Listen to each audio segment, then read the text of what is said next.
За сайн байцгаана уу. Энд ирсэн эрхэм хүндтэй багш нар, орон нутгаас ирсэн шилдэг тэргүүний мундаг багш нар та энэ өдрийн мэндийг хүргье. За миний тавьж байгаа илтгэл тавихаас өмнө би та нарт нэг зураг үзүүлье. За энд олон амьтад цугласан байгаа. Эдгээр амьтдад ингэж хэлсэн юм байна. Бүгдээрээ модон дээр авираарай гэж хэлсэн байна. Тэгэхээр энэ асуулт маань энэ амьтад янз бүрээр тусаж өгсөн байна.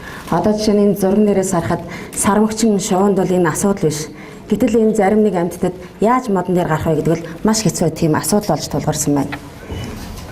За тэгвэл бид нэр математикийн хичээл дээр хүүхдүүдэд бодлого өгөөд энийг бодоорой гэж анги нийтэд тавьдаг. Тэгэхээр тэр бодлогыг хүүхдүүд зарим нэг нь маш хурдан боддог. За зарим нэг нь болохоор нэлээд нухаж оролдож иж бодно.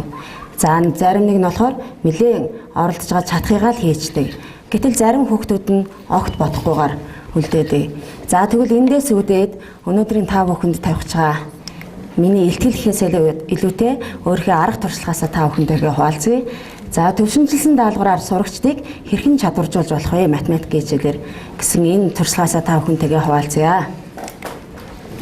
За тэгвэл төвшинжилсэн даалгавар гэж юу хэлдэг вэ? Энийг яаж бэлтгэж болдог? Энийг хэрхэн хэрэгжүүлж болдог аргачлалаасаа эхлээд танилцуулъя. За тэгвэл даалгавраа эхлээд төрлөөр нь ангилж өгнө. За энэ төрлийгээ дотор нь төвшинжилж өгнө. Өөрөөр хэлбэл 1-р төвшний, 2-р төвшний, 3-р төвшний гэд төвшинжилж өгнө. За 1-р төвшин дотор болохоор сэргээн санах буюу ойлгох төвшний даалгаврыг оруулж өгж байгаа. 2-р төвшөндөө болохоор хэрэглэх төвшний даалгавар, 3-р төвшөндөө болохоор задлан шинжлэх төвшний даалгавруудыг оруулж өгсөн байгаа юм.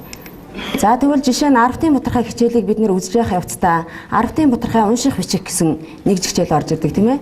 Тэгвэл энэ хичээл дээрээ бид нар төвшний 3 төвшний даалгавраа бэлтгээд өгчнө. За арвтын бутархайн жиших үйлдэл ороод ирнэ. Тэгэхээр бас мөн энэ дээрээ 3 төвшний даалгавраа бэлтгээд өгнө. За таймлах, унших бичих. Ингээд нэгж болгон дээр 3 төвшний даалгавар бэлтгэснээр арвтын бутархай гэсэн бүлэг сэдвийн хувьд бид нэр төвшинжилсэн даалгавартай болчихно. За жишээ нь процент гэсэн ийм нэг жишээл дээр энэ даалгаврыг хэрхэн яаж бэлтгэж болох вэ? За, процентыг энгийн бутархайгаар илэрхийлэх.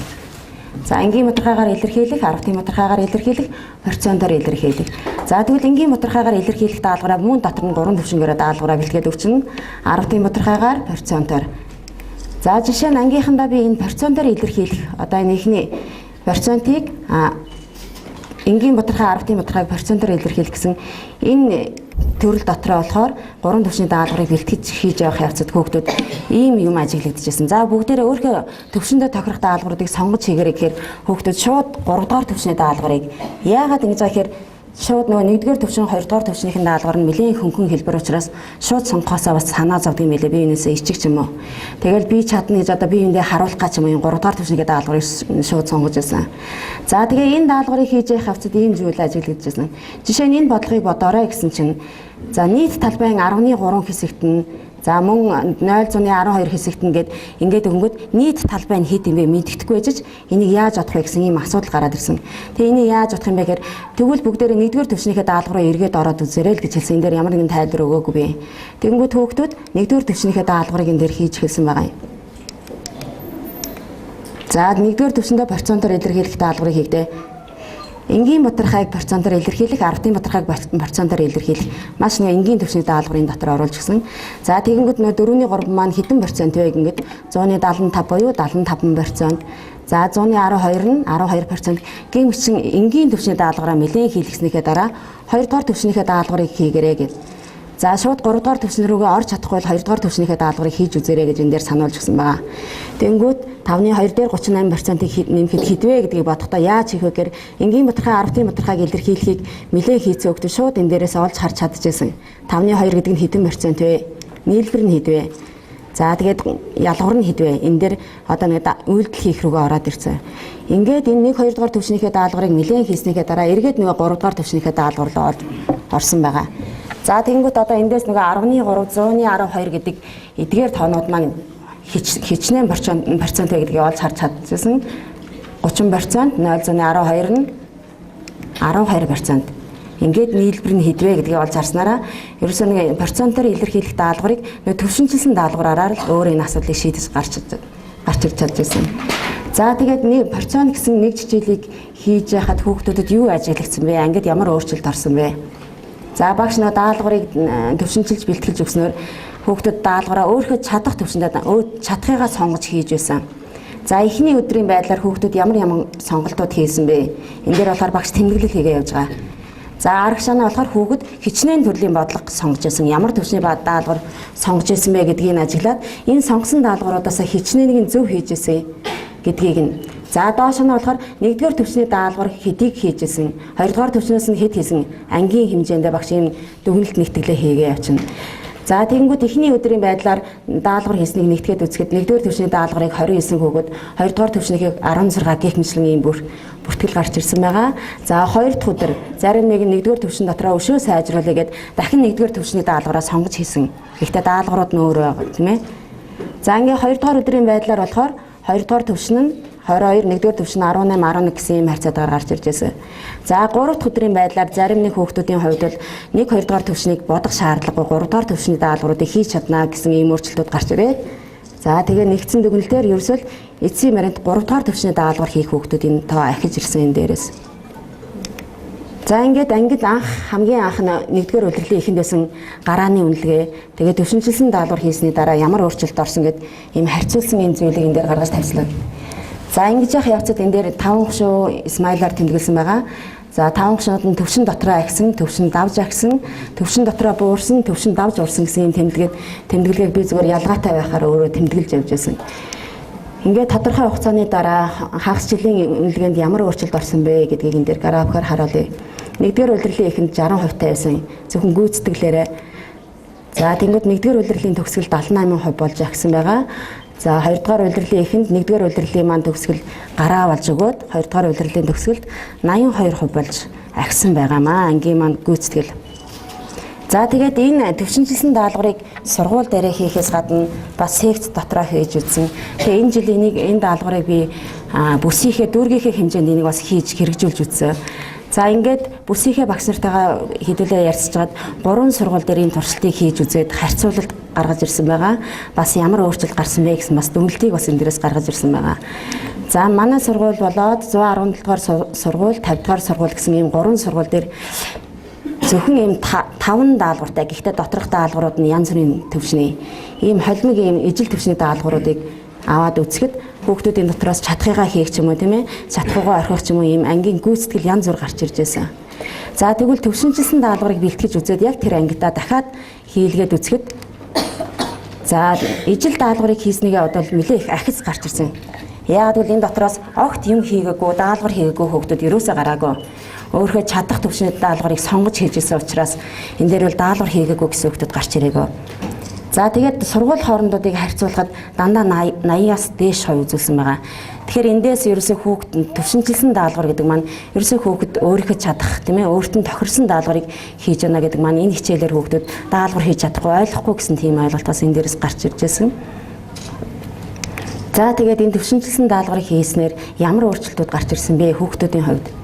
Өөрийнхөө чадах зүйлийг сонгож сурсан. За би чадна гэсэн өөртөө итгэлтэй болж ирсэн. За ингэснээрээ хүүхдэд бас ахиж дэвшилт гарсан, амжилтанд хүрч чадсан гэдэг нь эндээс бол харагдаж чадчихсан. За энийг цаашдаа яаж хэрэгжүүлж болох вэ гэхээр бид нэр ямар нэгэн сэдв ч юм уу ямар нэгэн улирлын эцэст бид нэр даалгавар бэлтгээд байдаг. Тэрийг тухайн үед нь хэрэглээл дахиж хэрэглэх боломжгүй болдог. Тэгвэл энийгээ цахим хэлбэрээр байрлуулах ч юм уу тийм ээ. Эсвэл ном тавхинал хэлбэрээр гаргачаад энийг дараачийн багш нартаа үргэлжлүүлээд өгдөг. Тэд нар маань баяжуулаад сайжруулад дараачийн багшид гих мэтлэнгээр энийг хэрэглээд явснаар магадгүй дахиад 4 жилийн дараа 5 жилийн дараа эргээд энэ сэдв дээрээ буугаад ирэхэд энэ даалгавар маань нэлийн чадварчсан, нэлээд баяжигдсан. За тэрнийгээ дагаад арга зүй хэрэглэдэг хүмүүс маань бас нэлээд чанартсан байх болов гэсэн ийм дүгнэлтэнд хүрсэн байгаа. За ингээ анхаарал тавьсанд баярлалаа.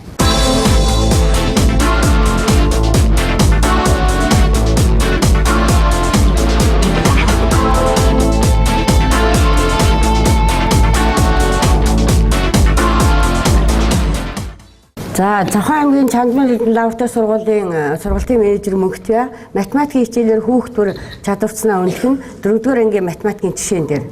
За бид цөм хөтөлбөрийг довшин хэрэгжүүлэх явцдаа хүүхдийн хөгжлийг дэмжсэн сургалтын ямар шинэлэг арга, ямар шинэлэг технологи байна, тэр бүгдийг судалгаан суйрлан төслөн хэрэгжүүлэхийг зорилгоо ойлгож ажилласан. За үүний нэг жишээ нь бол чадварснаа тайлагнах үнэлэх сургалтын технологи. За бид эхлээд нэг анги дээр дараа нь судлагдахууны багаар дараа нь бол бага ангийн нийт бага ангийн багш нар бол энэ технологиг амжилттай туршин хэрэгжүүлж байна. За бид нар бэлтгэл судалгаанд даалгаврын агуулгын ижил болж танин мэдгүн төвшнгөөрөө ялгаатай энэ олон хувилбар бол даалгаврын сан бүрдүүлсэн.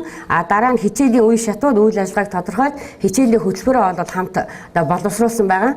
За ингээд судалгааны үндэслэл маань бол ер нь бид багш нар бол бид ингээд хамтын хичээл заахтаа бол сурах арга барил суралцах хичээлийг бол голон заадаг. За үүндээч бол одоо суралцсан чадварцсан. Харин энэ дадлгын чадваржих чадварцнаа тайлагнах үнэлэх энэ технологиг хэрэглэх арга зүй одоо харьцангуйгаар дутмаг байгаа учраас энэ сургалтын технологиг бол сонгож авсан.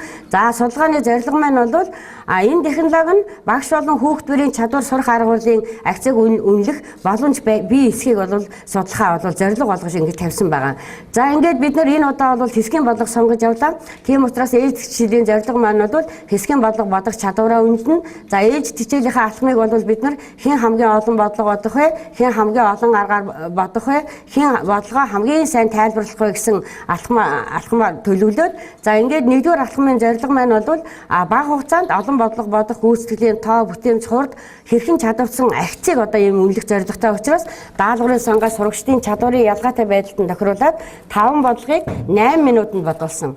За ингээд үр дүнгийг харах юм бол нөгөө 28 сурагчаас чинь 5 бодлогыг 12 сурагч, 4 бодлогыг 6 сурагч, 3 бодлогыг 8 сурагч, 2 бодлогыг 2 сурагч, 1 бодлого бодсон сурагч байгаагүй. За эндээс ингээ юу гэж үнэлж ийм гэхдээ ерөөсөө сурагчдын 64% нь бодлого бодох гүйцэтгэлийн одоо бүтээмж хурд бол чадварзах төвшөнд байна гэсэн энэ дүгнэлт хийж болж байгаа.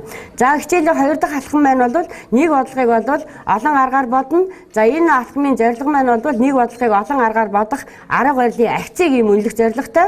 Тийм учраас багшийн сонгосон ижил даалгавар дээр ажилласан. За бодох хугацаа бол 15 минут.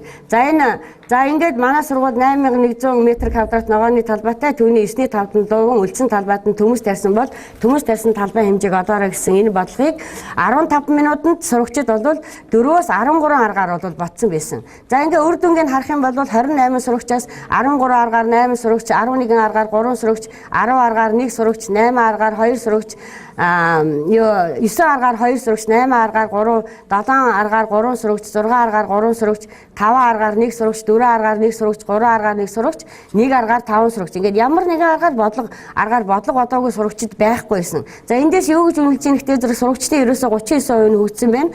32% нь бол чадварцсан, 28% нь бол сурсан төвшөнд байна гэж энд үнэлж болохоор байгаа. За ингээд 3 дахь алхмаа бол бид нар нэг бодлогыг бодсон бодлогоо бол математик хэлээр нотлон хамгаалж тайлбарлана. Өөрийгөө болон бусдыг үнэлнэ. За ингээд сурагч одоо Эрдэнэ тунгалаг би нэмэх үрж хүүлтийн тэмдэг ашиглаж утсан. Нэг хэсэгт ноодох талбай 900 м2 ижил хэмжээтэй 5 хэсэг байгаа учраас 5-аар үржүүлээд хасгаар төмөс тарьсан талбай гарна гэд энэ математик хэлээр одоо бодсон аргаа бол нотлон хамгаалж ингэж тайлбарлсан. За энэ мэтлэнгээр 15 минутанд бол хүүхдүүд бодсон аргаа бол давхардуулахгүйгээр тайлбарлаж амжсан байгаа. За ингээд үлдсэн 5 минутанд нь сурагчид өөрийгөө болон бусдыг одоо үнэлсэн. За жишээлх юм бол сурагч Солонгод бол би өөрийгөө дайжгүй байсан гэж үнэлж байна. Яагаад гэвэл би 7 аргаар утсан. Харин Дэмэрл найз маань бол 3 аргаар бодлого утсан. Тийм учраас чи сайн байна. Чи өнөөс олон аргаар бодож чадна шүү. Гэх мэтлэнгээр ингээд сурагчид бол өөрийгөө болон бусдаагаа бол үнэлж амжсан. За ингээд судалгааныхаа үр дүнг ингээд харахад бол бид нар тэр алхмуудаа бол үнэлгээнийхээ шалгуур болгоод энэ хоошоо бол судалгаад хичээлээ судалгаач хичээд хүүхдүүдийн одоо 3 алхмын ахиц ингэж харагдаж байгаа. Энэ доотлын энд тоо бол тухайн багшийн одоо ахиц ингэж харагдаж байгаа. За ингээд графикаас харах юм бол энэ одоо судалгаад хичээлээ судалгаач жишээлд бол тэр сурагчдын одоо гүйцэтгэлийн бодлого бодох гүйцэтгэлийн бүтээмж хурд за тэгээд олон аргаар бодох бодлогоо тайлбарлах энэ чадварууд бол ингээд одоо ахиж байсныг бол энэ судалгаан дээрээс харж байна. За энэ бол нэг ангийн жишээ. За дараа нь бид нар бол сургуулийнхаа одоо нийт ангид бол энэ 1-р ангиас бусад ангид бол энэ хичээлийг бол явуулж ирсэн. За ингээд бол зөвхөн ингээ харах юм бол жишээлх юм бол 5 дугаар анги гээд ингээ харахад бол тайлбар 1-р хичээлд бол энэ тайлан 1-д 202 бодлого гэсэн бол тайлан 4-д 200 хэд вэ? За тэг нэг бодлогыг олон аргаар бодох гэд ингээд харах зэрэг бол тайлангаас тайлангийн хичээлийн хугацаанд бол энэ хүүхдүүдийн ерөнхий чадвар бол ингэж архиж байсан нэг бол эндээс харж болно. За ингээд сайд манай аймагт хэрэгжилтийн явцаа танилцахаар манай сургууль дээр ирэхэд бид нар бол энэ хичээлдээ бол суулгасан ингээд сайд бол энэ хичээлийн үр дүн бол гайхамшигдаг ганцхан үгээр бол тодорхойлж ингэж үнэлсэн байгаа. За ингээд ач холбогдол нь юу вэ гэхдээ зэрэг энэ судлагдсан байна бол сурагчдын нөгөө математик хэлээр ярих математик сэтгэлгээ мөн өөрийгөө илэрхийлэх чадвар одоо хөгжихөөс гадна энэ өөрийнхөө нөгөө чаддаг зүйлийг хийж байгаа тохиолдолд хүүхд бол өөртөө маш ихтгэлтэй болдог, өөрөөрөө бахархдаг. Тэрнээс гадна сурах хүсэл тэмүүлэл нь бол одоо архиж байсныг бол харж болно. За ингээд мөн ганцхан математикийн хичээлээр ч биш. Ер нь бүх судалгаагаар бол аливаа үүлийг хийх нөгөө гүйцэтгэх нөгөө хуурд бүтээмж сэтгэх чадвар, өөрийгөө илэрхийлэх, бусдыгаа үнэлэх энэ чадвар бол архиж байсан. За нөгөө талдаа сурагчдын сэтгэх чадвар, багаар болон бие даан ажиллах чадвар, асуудлыг олон өнцгөөс нь харах, өөрийгөө илэрхийлэх энэ чадваруудыг бол энэ технологи нь бол дэмжин хөгжүүлж байсан. За энэ технологид бол багш нар суралцах юм боломжтой. За хамгийн чухал ач холбогдол нь бол хүүхэд эзэмсэн мэдлэгийг хэрхэн чадвар хэрэглээ болгодгийг. Тэр чадварцны сурагчийн төвшөнд нь үнэлэх, ахиц амжилтыг үнэлэх юм явцын үнэлгээний одоо нэг арга болсноороо энэ бол чухал ач холбогдолтой гэж үзэж байгаа.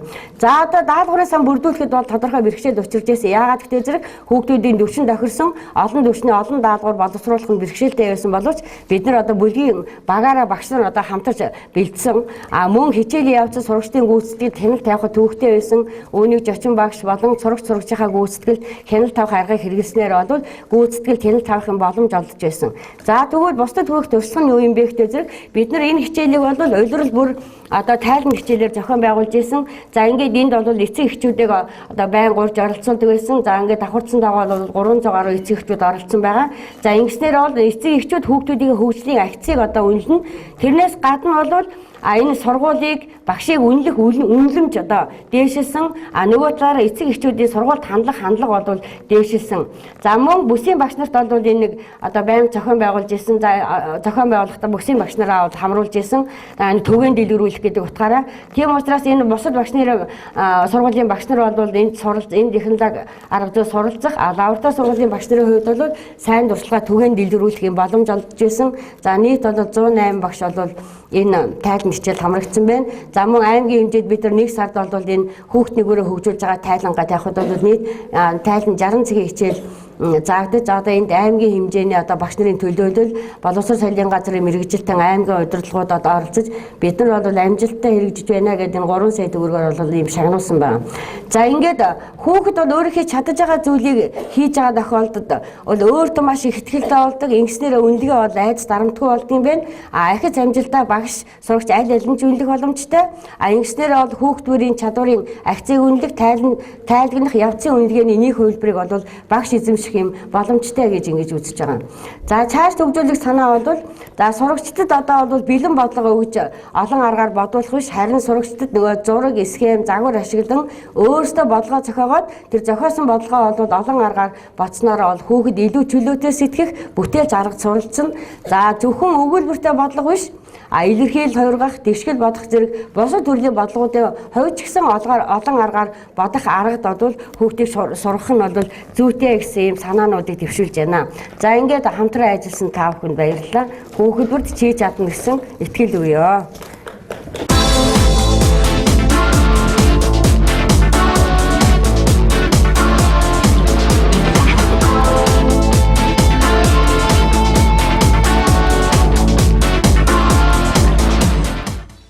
За та бүхэндээ уртын эмчигдэхүүний хэрэглэгдэхүүн суурилан хялбар ойлгуулах боломжийг хайх нь сэдвэр туршлагаа хуваалцахаар одоо хүрэлцэн ирээд байна.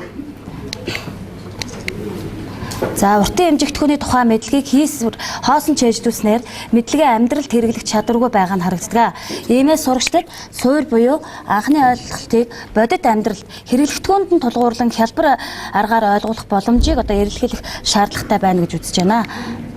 За уртын эмчигдэхүүний тухай ойлголтыг шууд цээжлэн тогтоолохоос зайлсхийж хэрэглээ энгийн хялбар аргаар ойлгуулах зорилгыг төвшүүлсэн байна. За ингээд би 2013-аас 14 оны 4-р улирал 5-р ангийн математик хичээлээс хөндлөнгийн шалгалт авахад ингээд хэмжигдэхүүний бодлого, геометрийн холбогдолтой бодлогууд дотроос масштабын бодлого, уртын хэмжигдэхүүний тухай бодлогуудын одоо гүйцэтгэлийн хувь нь одоо маш бага байсан. Үүн дээрээс одоо яаж уртын хэмжигдэхүүний анхны ойлголтыг зөв хялбар ойлгуулах вэ гэдэг арга замыг бол эрэлхийлж арга зүйг хайх одоо эрэлхийлэх эхлэл маань болсон юм аа. За ингээд эцэгчүүд болон багш нартай бол харилцан ярилцаж судалгаа авсан байгаа. Энэ судалгаанд бол дараах асуудлуудад анхаарал татсан. Үүнд бол эцэгчүүд бол хүүхдээ хизээ ямар агуулгаар ямар чадварын хэмжээнд бол судалж байгаагаа бол мэддэггүй. Та аль үед нь ямар дэмжлэг тусалцаа үзүүлэхийг бас сайн ойлгоогүй байдаг. Багш нар болохоор хичээлийн хэрэглэгдэхүүнийг нарийн тооцоочд сайн бэлтгэдэггүй. Хэмжигдэхүүний хамаарлыг бол хийсвэрлэн тогтоологдог. Судлах агуулгынхаа хэрэгцээг бол сайн мэддэггүй. Тэгээд багшийн өгсөн даалгаврын хүрээнд л бол хийж гүйцэтгэдэг гэсэн ийм асуудлууд бол гарч ирсэн. За хүн бол сонссныхаа 10%-ийг заасныхаа 90%-ийг бол ингээд мэдж тогтоож үлддэг байх юм. Үүнээс бол одоо энэ туршиж байгаа арга зүйдээ бол хийж хэрэглэж тайлбарлах энэ арга зүйг одоо тулгуурлаж авсан байгаа. За ингээд миний туршсан арга зүйн үе шат нь бол бэлтгэл үе хэрэгцээг тодорхойлох, хэмжих хэрэгсэлтэй танилцаад хэмжих хэрэгслийг бол сурагчид бол өөрсдөө бэлтгэж байгаа. Тэгээд тохирох нэгж хэмжих хэрэгслээр нь хэмжилт хийлгээд хэмжих нэгжүүдийн хамаарлыг бол ойлгуулах юм үе шатаар явагдсан. За ингээд хичээлийн хэрэглэгдэхүүнийг одоо энэ туршилтанд ямар хичээлийн хэрэглэгдэхүүн бэлтгэх вэ гэдэг нь бол харагдаж байна. За ингээд эцэг ихэд бол энэ судлагдхууныг судлахын өмнө бол хизээ би ямар хугацаанд хэрхэн энийг ямар арга зүйгээр би заах вэ гэдгийг бол эцэг ихэд таниулсан байгаа. Тэгээ ямар багц хэрэгслийг эцэг их бэлдэж өгөх вэ? Тэгээд хэмжилт хийх гэрийн даалгаварт нь ямар дэмжлэг тусалцаа өгөх вэ гэд амьдрал дээр тохиолдох хэрэгцээнд нь тулгуурсан хэмжилт хийх даалгаврыг одоо эцэг ихт минь төлөвлөж одоо хэмжүүлээрэ тэгээд хэмжиж байгаад нь зөвлөгөө өгөөрэй гэсэн ийм зөвлөмжүүдийг урьдчилан бол хийсэн байгаа. За тэгээд хүүхдүүдэд болохоор альва юмсын уртыг хэмжих, хэмжээг нь мэдэх ямар хэрэгцээ шаардлага байгааг багш сурагчдаас нь өөрсдөр нь асуудал төвшүүлэн одоо гаргуулад хүүхэд бол хамгийн ихэд өөрийгөө би өсөж байгааг би мэдэх шаардлагатай байна. Тэгээд зурсан зураг бүтээлдээ одоо жааз авах. Тэгээд би аймагаас сум ороход явах замаа би мэдэх шаардлагатай гэсэн ийм асуудал хэрэгцээг бол гаргаж ирж ирсэн. Тэгээ энэ агуулгыг бол цаашид нь гүнзгийрэлэн судлах сонирхол сэтлийг нь бол төрүүлж байна гэж үзье. За ингээд уртын хэмжигдэхүүний тухай ойлголтыг л хамгийн анх 1-р ангид нь бичгийн хавчаар болон энэ үзэг бусад бодит зүйлсээр бол ингээд хэмжилт хийж анхны ойлголтыг нь өгсөн. Үүний дараа бол шугамтай танилцуулж шугам ашиглан хэмжих шугамыг одоо яаж ашиглах вэ? Яаж гамтай хэрэглэх вэ гэдэг дээр нь бол ингээд зөвлөгөө өгсөн. Ингээд шугамтай танилцсны дараагаар бол дэвтрийн 4 шугамтай дэвтрийн 2 нүд бол 1 см байдаг юм аа гэдгийг шугамаар бол хэмжилт хийлгэж 1 см хэмжигдэхүүнийг бол таниулсан байгаа. За ингээд хэмжих хэрэгслийг одоо өөртөө бэлтгэх үе шат маань эхэлж байна. 10 см 3 см-ийн харьцаатай дэвтрийн 4 шугамтай цаасыг бол сурагчдын тоогоор бол ингээд бэлтгэж өгсөн. Бэлтгэсэн цаасаа бол сурагч бүр нэг ширхгийг тарааж өгөөд бэлтгэсэн энэ 1 см хэмжээтэйгээр бол нугалуулсан. Энэ нугалуулах үед 1 см хэмжээний нугалснаар 1 см хэмжээнийг бол баттхан ойлгосон. Үүн нугалсныхаа дагараар өнгөөр ялган будуулсан. Энэ дотор 10 см маань одоо 1 дециметрийн байна гэсэн ойлголтыг аваад ингээ хэмжилт хийлгүүлсэн. Дараагаар нь 10 нөгөө бэлтгэсэн 1 дециметр хэмжээтэй туусан цаасыг 10 сурагчийг гаргаж ирээд ингээ хооронд нь холбож скотчдуулаад ингээ 1 метр хэмжээтэй ийм туузыг бол бэлтгүүлсэн байгаа. За ингээд энэ 1 метр бэлтгэсэн туузаар бол хэмжилт хийлгүүлсэн. Ингээд хийлгүүлснийхаа дараа энэ сургалтын нөгөө нэг хэрэглэгдэхүүн болох нь алга модыг бол ашигласан. Өөрсдийн хийсэн туузтай тууцан метртэй харьцуулан одоо хэмжилт хийлгэсэн. Ингээд хийлгэсний дараа хийлгэсэн. Тэгээ ер нь бол миллиметр хэмжээг болохоор хумсны ургалтын хэмжээ, оёдлын утасны өргөн, самны шүдний өргөн гих метр одоо хамгийн нарийн хэмжих болох зүйлээр одоо толгойд нь одоо тийм суулгаж өгсөн байгаа миллиметр гэдэг үгийг. За тэгээ үүний дараагаар бол ганц нь өөрийнхөө хийсэн хэрэглэгдэхүүнээр хэмжилт хийлгэхээс гадна төрөл бүрийн одоо метртэй танилцуулж одоо ангийн урт өргөн өөрсдийнх нь өндөр зэргийг бол ингээд хэмжүүлсэн байгаа. За ингээд гэрийн даалгаварт бол өөрийнхөө ээж аавын өндрийг хэмжээрээ тэгээд зурж тэмдэглэж ирээрэй гэсэн даалгаврууд хийхэд эцэг эх бол маш идэвхтэй оролцож байсан. За энэ үед бол хүүхдүүд хэмжилт хийж өөрсдөө ингээд хэмжилт хийснээр бол би 1 м 36 см байна. Би 136 см байна. 136 см 1 м 36 см байна. 13 дм 6 см байна гэд хэмжээ хооронд шилжүүлэлт хий гэж хэлээг байгаад хүүхдүүд бол өөрсдөө ингэж хийж байснараа бол маш их ололттой байсан. За ингээд өөрсдөө хийсэн хэмжих хэрэгсэл бол бэрхшээл бас гарч ирсэн. 10 см 3 см хэмжээтэй цаасыг бол бэлтгэхэд багш бол маш дөрвөлжин дэвтэр нямбай хайж өгөх шаардлагатай. Сурагчид бас буруу нугалж ирсэн 5 мм хэмжээгээр нугалж ирсэн. Энийг бол шугамар нь хэмжих бусдад харьцуулах зэрэг дээр нь анхаараарай гэсэн. За 1 см хэмжээтэй будахад бас юм бэрхшээл гарч ирсэн. За хэмжих хэрэгслийг сурагчид өөрсдөө хийснээр хэрэглэгтүүн хүүхэд бүр оролцож мэдлэгээ өөрсдөө бүтээсэн. Нуглах будах наах үед бол ажиглаж харьцуулт хийсэн, бүтээл сэтгэлгээ нь хөгжсөн, бие даан суралцах арга барилыг хөгжүүлж чадсан.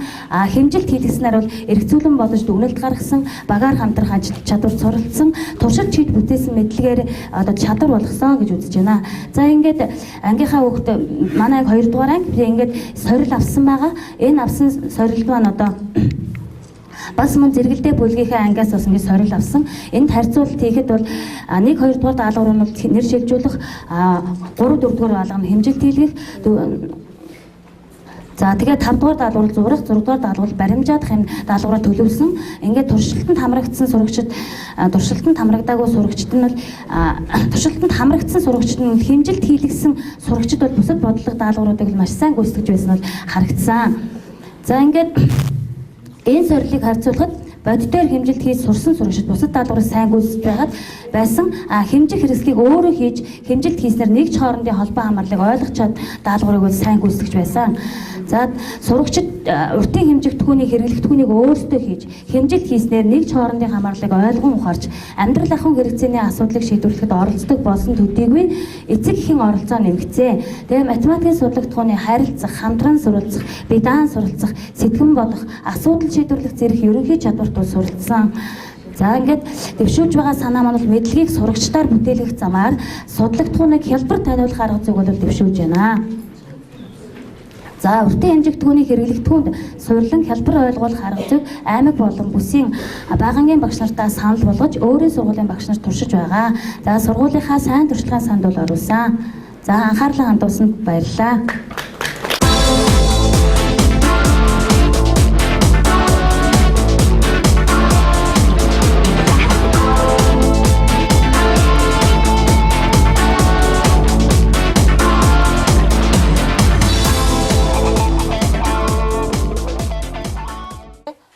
Хоёрдугаар сургуулийн сургалтын менежер Нахи Наран цэцэг, багш эсэ Алма, миний бие гурвал хамтарч бэлдсэн илтгэл тавигч агшаар миний бие хөрөлцөн ирээд байна. За илтгэлээ ийм 7 хэсэгтээ бичсэн. Хүүхэд бүрийг хөгжүүлэх явдал нь өнөө үеийн сургалтын гол зорилго болоод байгаа. Хүүхэд бүрийг хөгжүүлэхийн тулд бага дунд боловсролын чанарын шинжилгээний бодлого гэж гарсан. Энэ бодлогын хүрээнд сургалтын арга зүй, технологи, хэрэглэгдэхүүний шинжилэл, сурах бичиг, сургалтын орчны шинжилгээг тодорхой зааж өгсөн.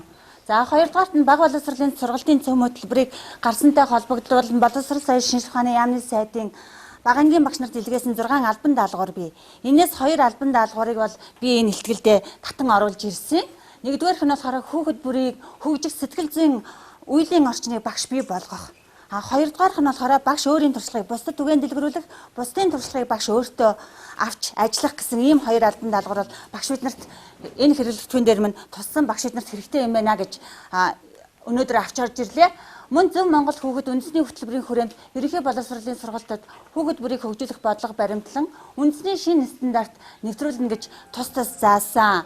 Ингээд энэ хөтөлбөрийг хэрэгжүүлэхийн тулд манай сургалтын менежерийн зүгээс анх багш нарынхаа хичээл суужгаад харсан санаа байгаа юм. Энд бол хэрэглэгдэхүүний багш нар минь хүүхэд бүрийн гарт хүргээч. Хүүхэд бүрийн гарт хүргүүлэл илүү сайн ойлгох юм байна шүү гэснийхэн дагуу бид нар энэ хэрэглэгдэхүүнээ одоо танилцуулах гэж байгаа хэрэглэгдэхүүнээ хийсэн юм аа. Багангийн багш бүр ээлжид хичээл бүртээ хэрэглэгдэхүүн хийх шаардлага урган гардаг. Хэрэглэгдэхүүн хийхэд тодорхой хэмжээний цаг хугацаа болон хөрөнгө зарцуулагддаг. Ингээ энэний хүрээнд би судалгаа авсан багш нараас манай бага анги 30 багштай 30 багшаасаа судалгаа аваад судалгаанууд маань энэ асуултанд байж гин. Мөн судалгаагаа эмхлээд үзэхэд хамгийн сүүлд багш бүр юу гэсэн гэхээр хэрэглэгдэхүүн хамгийн чухал юм байна. Хэрэглэгдэхүүн хийсэн цагт л багшийн хичээл маш үр дүнтэй болдгийм байна. За тэгээд эцэст нь болохоор зэрэг багш нараас хамгийн их онцлог авсан зүйл бол хэрэглэгдэхүүн хийхэд хэр зэрэг цаг шаарддаг вэ гэж асуухад багш нар маань тодорхой цаг байхгүй. Доотлол нь 2 цаг, дээдл нь хязгаар байхгүй гэдэг. Тэгтэл багш хэрэглэгдэхүүн хийгээд суугаад байхгүй өдөр тутам багш хичээлээ заана. Сургуулийн үйл ажиллагаанд оролцсон, хүүхдийн дэвтрийг засна, бичиг баримтаа хөтлөнө. Тэгвэл багшийн хөдөлмөрийг хөнгөвч, хэрэглэгдэхүүнээр яаж хөнгөвчлөхвэ гэдэг санаагаар энэ илтгэлээ оруулж ирээд бутархай гэсэн сэдвээр энэ хэрэглэгдэхүүнүүдийг танилцуулах гэж байна. За, энэ шинжилсэн хөтөлбөрөөр 1-ээс 5 дугаар ангид бутархай сэдвийг хэрхэн агуулгын залгамж холбоотой заагдах вэ гэхээр 1-2 дугаар анги сургагчид маань бас хэрэглэгдэхүүний нэгэн төрөл 1-р ангид бутархайн тухай ойлголт өгөгдөж эхэлж байгаа гэхээр багш урд нь бол бид нар өгдөг байсан. Гэхдээ бутархай гэж өгдөг байсан шүү гэж бодогдож байгаагүй. Тэгтэл 2 тэнцүү хуваах 20 хүртэлх тооны 2 тэнцүү хуваалт. Үүнийг бол багш юун дээр ч хийж болно тооллын материал. Гэтэл 2 дугаар ангид энгийн бутархайн анхны ойлголт яаж орж ирэх вэ? 1-р ангиас гүнзгийрээд юмыг 2 тэнцүү хуваах. 2-ны 1, 4-ний 1, хагас, бүтэн, тал гэсэн ухагтхан. Энэ дээр манай сургуулийн багш нар ямар хэрэглэгдэхүүн хэрэглэсэн бэ? Энэ хэрэглэгдэхүүнийг хэрэглэсэн. Энэ дээр яаж хэрэглэх? Энэ юу вэ? 1 бүтэн юм. Тэгвэл хүүхдүүдээ энэ юу вэ? Тал нь, хагас нь. Тэгвэл энийг нэг юмыг хэд хуваасны хэд вэ? 2-ны 1 эргүүллээ.